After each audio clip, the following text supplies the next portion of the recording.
Everyone, my name is Lubna Zara. So आज हम start करने वाले हैं मैकेनिक्स ऑफ पोजीशन। पहले हमने पढ़ा था मैकेनिकल प्रिंसिपल, जिसमें हमने सिर्फ और सिर्फ दो पढ़े थे, फोर्स, सेकेंड टेंशन। सो यहाँ पे हम पढ़ने वाले हैं ग्रेविटी। सबसे पहले अगर हम ग्रेविटी की ओवरऑल बात कर लें तो वही चीज़ है कि जिसमें हमारे पास जो भी बॉडीज़ वगैरह प्रेजेंट होती हैं वो सारी अर्थ के साथ अट्रैक्ट हों, उसे हम कहते हैं ग्रेविटी। अगर हम नॉर्मल लाइफ में बात कर लें तो ईच एंड एवरीथिंग हमारी जो अराउंड प्रेजेंट होती है वो ग्रेविटी के साथ अट्रैक्ट होती है। इनफैक्ट इंसान भी जो है वो ग्रेविटी के साथ अट्रैक्ट होता है।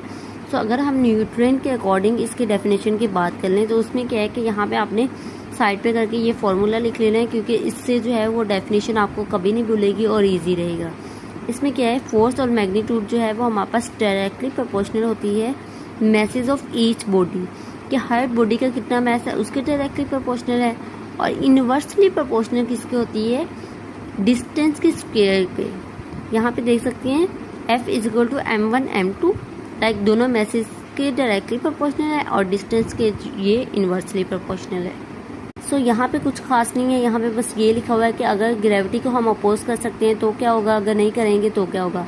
लाइक अगर हम किसी प्लिंथ वगैरह पे हैं, प्लिंथ लाइक बेड वगैरह पे हैं, सूचर्स वगैरह पे हैं, देन हम ग्रेविटी को जो है वो अपोज कर सकते हैं। बट अगर हम if an opposed the latter will be fall to the ground, अगर हमारे पास ग्रेविटी को हम अपोज नहीं कर सकते तो जाहिर सी बात है कि हम गिर जाएंगे।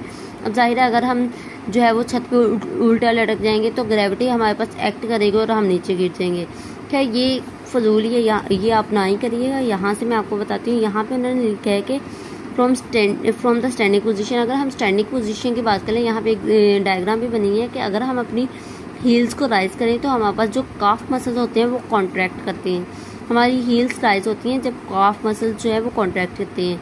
एंड ये काफ मसल्स हील्स तब तक राइज रहेंगी जब तक ये ग्रेविटी को अपोज करते रहेंगे, जब तक मतलब कि काफ मसल जो है वो हमारे पास कॉन्ट्रैक्ट करेंगे।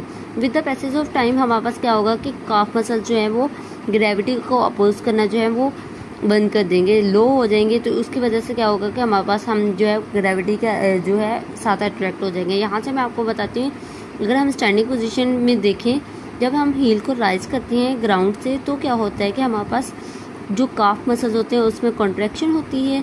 देन ये क्या करते हैं कि एक रेजिस्टेंस जो है वो क्रिएट कर देते हैं ताकि हम ग्रेविटी को अपोज कर सकें। सेकंड पॉइंट में उन्होंने लिखा है कि जब हम इसको लॉन्गर टाइम के लिए राइज करके रखते हैं देन हमारे पास जो है ये मसल्स की कॉन्ट्रैक्शन जो है वो ग्रेविटी को अपोज करती रहती है। क्या है कि जैसे ही हम हील्स को लो कर देते हैं, लो मतलब नॉर्मल पोजीशन पे वापस ले आते हैं, तो क्या है, ground by the action of gravity if the muscle relax, तो क्या है कि वो अपनी नॉर्मल पोजीशन में ग्रेविटी की वजह से अट्रैक्ट